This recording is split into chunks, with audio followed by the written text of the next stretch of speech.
I'm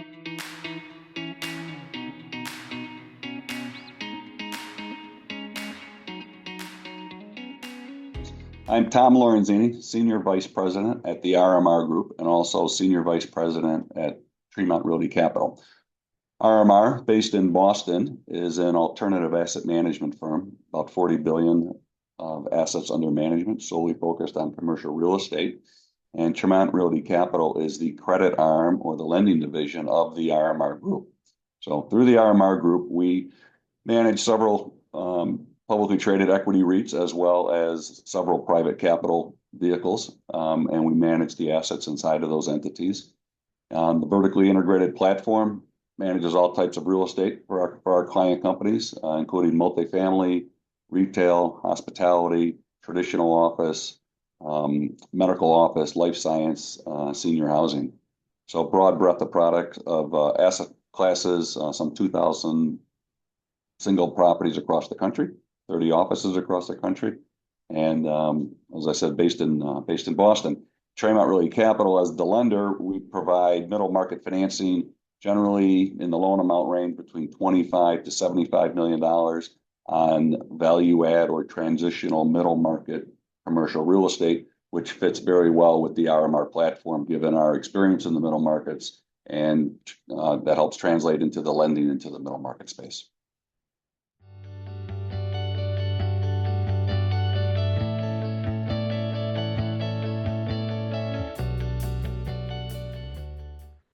So when we think about the markets, we really break them down loosely through three sectors. Upper market, asset values north of $100 million, most likely institutionally owned, most likely Class A or trophy type assets.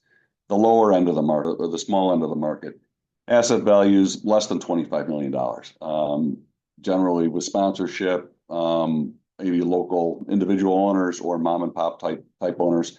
And then the middle markets, which is arguably 80% of all commercial real estate values fall within the middle markets, is kind of between $25 to $100 million in asset value.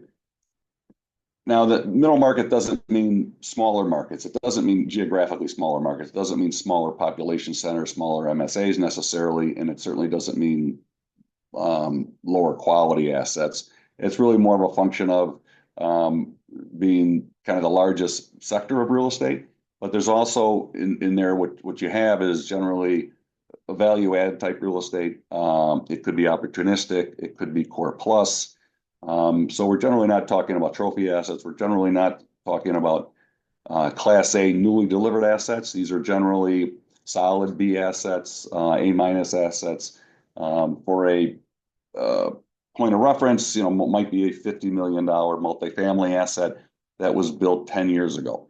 And there might be an opportunity there to refresh the units in an efforts to remain competitive, and in efforts to push rents and create some value. So that would be a typical value add play that we would see in the middle markets. It could be an industrial asset, maybe that was built 10 years ago, and those tenants are now rolling and with lease expirations, but there's an opportunity to move those rents to market, and there's an opportunity to create some value that way. And sponsorship is looking to create value. They're going to need flexible capital to do that. That's a very traditional middle market play. Also in the middle markets, when we think about the owners of the real estate here, we're really thinking more about private capital than institutional capital. Now, when we talk about private capital, we're certainly talking about well-capitalized sponsors that might have institutional equity backing them. However, they are the boots on the ground as the private capital operator, because it's not efficient for the large institutions to invest into the middle markets, because it's a much more granular holding of real estate than if you were at the upper end of the market buying much larger multi-hundred million dollar $100 million assets.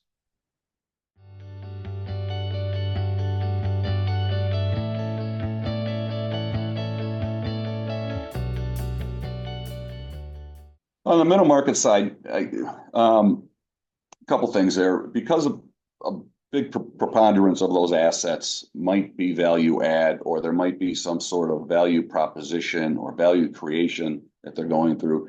They're generally looking for some flexible capital.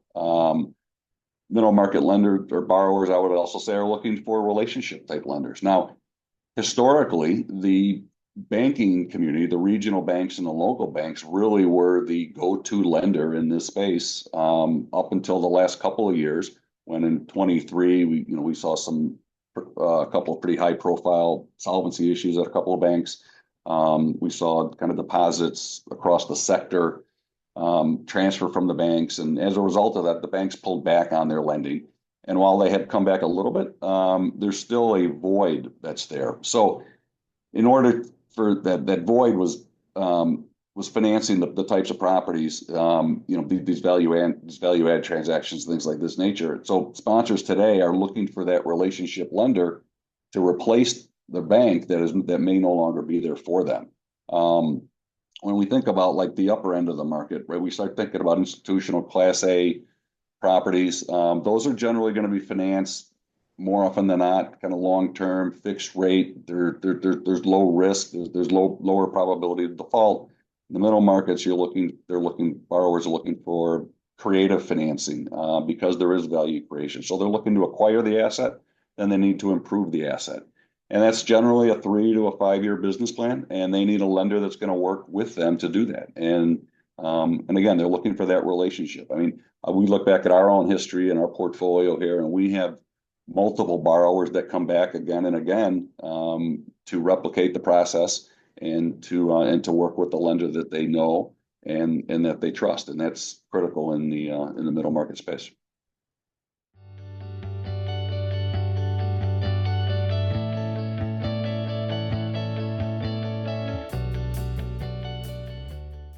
Well, the middle market it's the largest market. It's also the most fractured, if you will. There's really there's no lender or lender type that really kind of controls the market, if you will.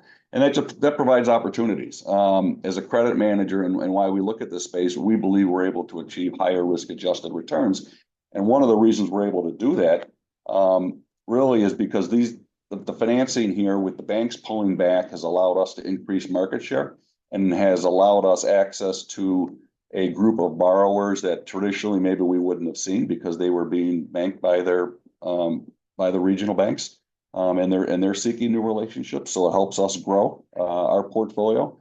We also think that with the sponsorship that we have here, we're talking about well-capitalized sponsors that have done this before. But they generally tend to be a little bit more conservative. So we're seeing a little bit more stringent on the debt service coverages and on the loan to values and things of that nature that maybe we wouldn't see at the upper end when we're dealing with an institution that has much more negotiating power.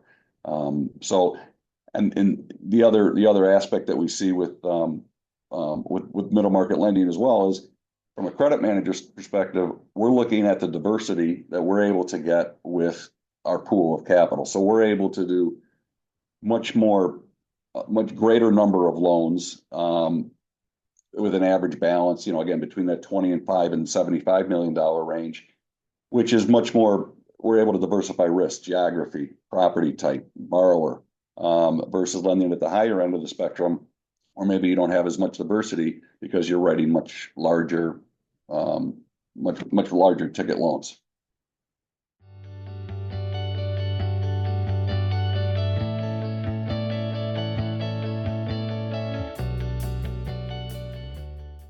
Yeah, I think it's very positive. I would tell you that we come in the last 24 months, we've kind of come through, or really the last 12, kind of come through a little bit of a decline in value there, right? That was coming out of 21 and 22. We saw rates come up. Now they've started to come down.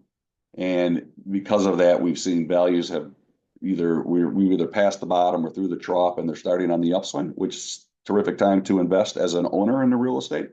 And as a lender, it's a terrific time to lend on those same assets because we're going to go along with the borrower there into a period of increasing real estate values.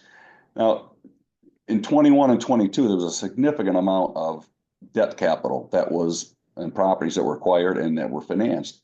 and those loans are all coming due. So there's a lot of press, or a lot of talk about this in the press, the wall of maturities that's coming. It's some $2 trillion by some counts over the next couple of years.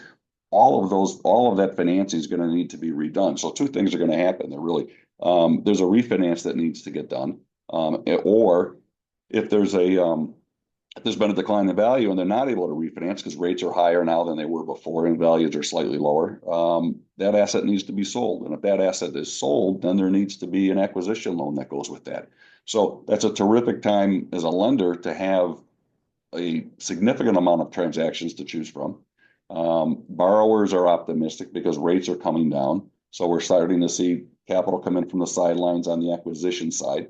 So there's going to be more trade. So there's more liquidity. And that's all positive news for both borrowers and for lenders. So we think the next several years are a terrific time to be in the space. Granted, there's been some near-term headwinds right now with tariffs and things of that nature, and TBD on how all that is going to play out and how sticky some of that the tariffs are and things of that nature, because that could have an impact certainly on the economy, which could impact hotels, and it could have an impact on industrial, due to imports, et cetera. Probably not a bad thing for multifamily. But barring that and the long-term trends here for the next several years anyway, we think are very, very positive, and we're excited about what's to come here.